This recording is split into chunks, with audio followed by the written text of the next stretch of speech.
கர்த்தருக்கு ஸ்தோத்திரம். இந்த நாள் தேன் துளி நிகழ்ச்சியிலே உங்களை நான் மீண்டும் சந்திப்பதில் அதிக மகிழ்ச்சி அடைகிறேன். இந்த நாளில் கூட நீதிமொழிகள் 3:33 3:33 இந்த வசனம் மிக தெளிவாக நல்ல ஒரு காரியத்தை நமக்கு சொல்லுகிறது. ஒன்று சாபம், இன்னொன்று ஆசீர்வாதம். இந்த 2 காரியங்களும் யார் யாருக்கு இருக்கும்? ஒன்று துன்மார்க்கன் என்று சொல்லப்படுகிறது, இன்னொன்று நீதிமான் என்று சொல்லுகிறது. நம்ம இந்த நேரத்தில் நம்ம யாராக இருக்கிறோம் என்று ஆண்டவரை நோக்கி பார்க்க வேண்டும். நீதிமொழிகளை எழுதினதான சாலமோன் ராஜா இப்படியாக சொல்லுகிறார்: துன்மார்க்கனுடைய வீட்டில் கர்த்தரின் சாபம் இருக்கிறது, நீதிமான்களுடைய வாசஸ்தலையோ அவர் ஆசீர்வதிக்கிறார். மிக தெளிவாக இந்த வசனம் சொல்லுகிறது. துன்மார்க்கன், நீதிமான். துன்மார்க்கனுடைய இன்றைக்கி வாழ்க்கை நல்லா இருக்கும்.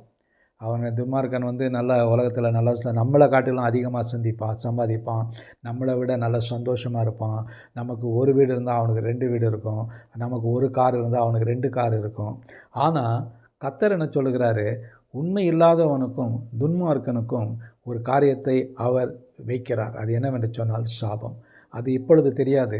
அந்த சாபமானது தலைமுறைக்காக வரக்கூடியதாக இருக்கும். நம்ம நினைக்கலாம் இன்றைக்கி நம்ம நல்லா இருக்கிறோம், நமக்கு ஒரு பிரச்சனையும் இல்லை என்று. ஆனால் கர்த்தர் சொல்லுகிறார், துன்மார்க்கனுடைய வீட்டில் அவனுக்கு சாபம் இருக்கும் என்று சொல்லுகிறார். அந்த சாபம் வந்தாக்கா மிக மிக கஷ்டமான ஒரு காரியம். அவன் மனம் திரும்பி தேவனை ஏற்றுக்கொண்டு ஒரு நீதிமானாக மாறும் பொழுது அந்த சாபம் ஆசீர்வாதமாக மாறும். ஆனால் இந்த நாளில் நீங்களும் நானும் பெரிய ஸ்லாக்கியம் பெற்றவர்களாக இருக்கோம், ஆண்டவருடைய பிள்ளைகளாக இருக்கிறோம். நமக்கு பெயர் துன்மார்க்கன் அல்ல, நமக்கு பெயர் நீதிமான். நம்ம அவருக்குள் நீதிமான்களாக இருக்கும் பொழுது நமக்கு கர்த்தர் என்ன வைத்திருக்கிறார்? ஆசீர்வாதத்தை வைத்திருக்கிறார். அவர் அந்த ஆசீர்வாதத்தை நமக்கு கொடுக்கிறவராக இருக்கிறார்.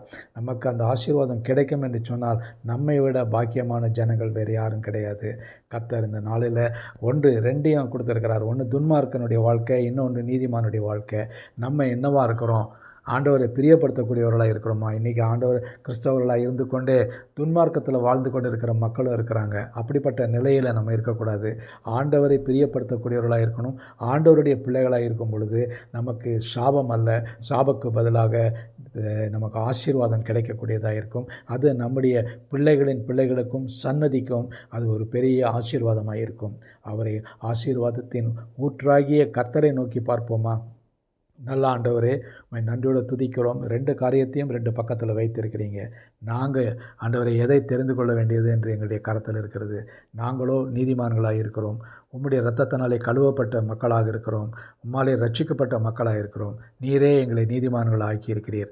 ஆகவே எங்களுடைய குடும்பத்தில் உம்முடைய ஆசீர்வாதம் இருக்க வேண்டுமாய் ஜெபிக்கிறோம். இந்த நாளில் இந்த ஆசீர்வாதத்துக்கு குறைவான காரியங்கள் எங்களுக்குள்ளாக இருக்கும் என்று சொன்னால் அவைகளை மாற்றி பெருத்த ஆசீர்வாதத்தை நீர் எங்களுக்கு கொடுக்க வேண்டுமா ஜெபிக்கிறோம். மீட்பர் இயேசுவின் நாமத்தில் ஜெபிக்கிறேன் நல்ல பிதாவே. ஆமேன், ஆமேன். கர்த்தர் உங்களை இந்த நாளில் ஆசீர்வதிப்பாராக.